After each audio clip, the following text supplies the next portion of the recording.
په دې صورت باندې تیر شوی جمعه موږ مختصر بیان کړو او هغه بیان واقع نیمه کې پاتې شوی و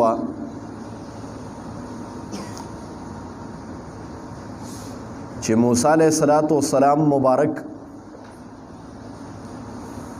کله د مصر نه مدین ته پیاده سفر وکړی او مدین ته راورسېده نو د خپې مبارکې داسې پړسېدلې وي ځکه موسی علیه السلام خو چې ته سفر نه و کړی او نه پې داسې سخت راغلی وه ځکه 30 سال مسلسل موسی علیه السلام مبارک د فرعون په کور کې پاتې شو ځکه فرعون ورته زوی ویلی وي دا موسی زما زوی دی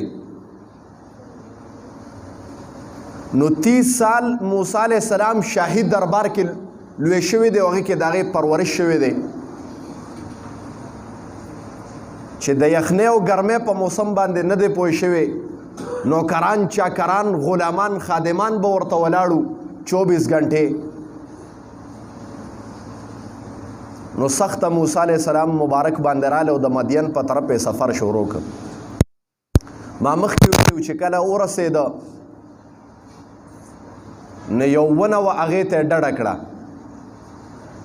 ډېر زیات ستړی شوی دی او اواز کې رب انی لما انزلت الی من خیر فقیر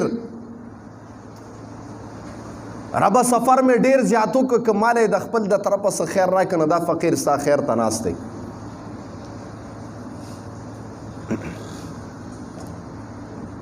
نو څه ساعت پس ګوري چې یاره خلک راځي او یو کوی دی ورسره خوا کې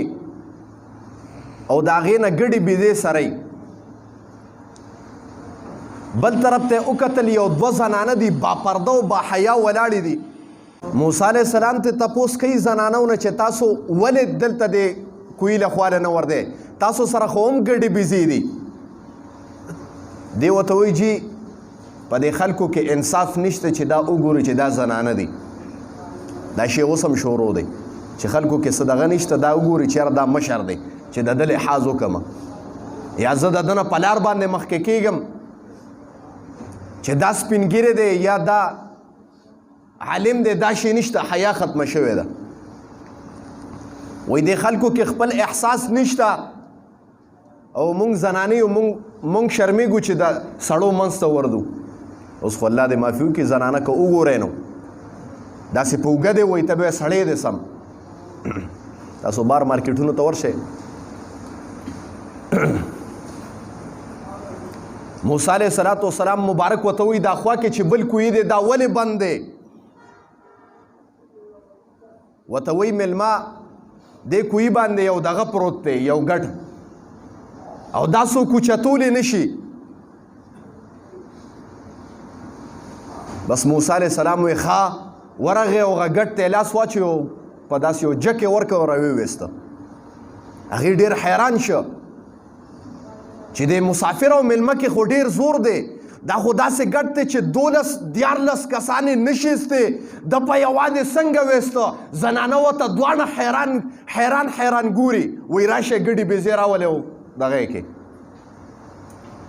هغې ګډې بیزې راوستې دی یو طرف ته کېناسته چې کله ګډې بیزې بوتلې هغه 2 زنانو پلار ته وایي بابا جانه یو مسافر دی او میلمه ښکاري ځکه د دې کلي نه دی او زمونږ یې ډېر زیات امداد وکړه او تکړم دی زورم دی پکې ډېر د 10-12 کسانو عمره زور دی پکې او باحیان دی مونږ ته یې کتلم نه که دې خوښه ته کمزوری د نوکر ضرورت دی تا ته او به ساتو زمونږ یې امداد وکړه نو وایي صحیح ده روی غواړه دا زنانه ورپسې لاړه یو طرف ته ودرېده او اشاره یې ورته وکړه موسی علیه السلام ته ورته وایي ان ابي یدعوک زما پلار تا غواړي تا چې زمونږ کم امداد کړی دی د هغې عوض درکوي موسی علیه السلام وایي ما چې کوم امداد ستاسو کړی دی د عوض په بنا نه دی، ما صرف لله و فی الله کړی دی، د الله د رضا دپاره مې کړی دی. دا کار مې دې دپاره نه دی کړی چې ته پې ماله عوض راکړې یا ته زنانه ذات چې تا ته پې زه غټ ښکاره شم. ما د الله د رضا دپاره کړی دی.